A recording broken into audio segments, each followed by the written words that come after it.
He waved his arms wildly while continuing to yell at the driver as morning traffic rushed past him. He kicked the tire in frustration and checked his watch again, already stressed about being late.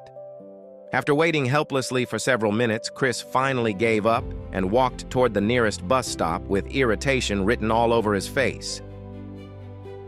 A few moments later, the city bus rolled steadily through the crowded morning streets as Jolly calmly drove through traffic with patience and focus.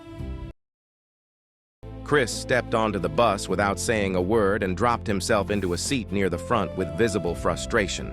As traffic slowed again, Chris impatiently checked his watch over and over while letting out annoyed sighs. His frustration quickly turned into anger. Suddenly, Chris stood up and marched down the aisle toward the front of the bus.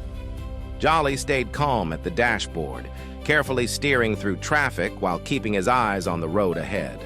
Chris stopped directly behind him and began shouting loudly. "You're moving like a turtle!" Chris yelled angrily. "We are all going to be late because of you." The bus instantly fell silent. Jolly simply gave a calm nod and stayed focused on driving safely through traffic, but Chris was not finished. "People like you should not even be driving buses," Chris snapped angrily. "You don't care about anyone's time except your own. You're wasting everybody's day." His voice echoed through the entire bus. Several passengers looked away awkwardly while others stayed frozen in silence. Jolly chose not to argue back. He remained calm despite the insults being thrown directly at him. That only made Chris more aggressive.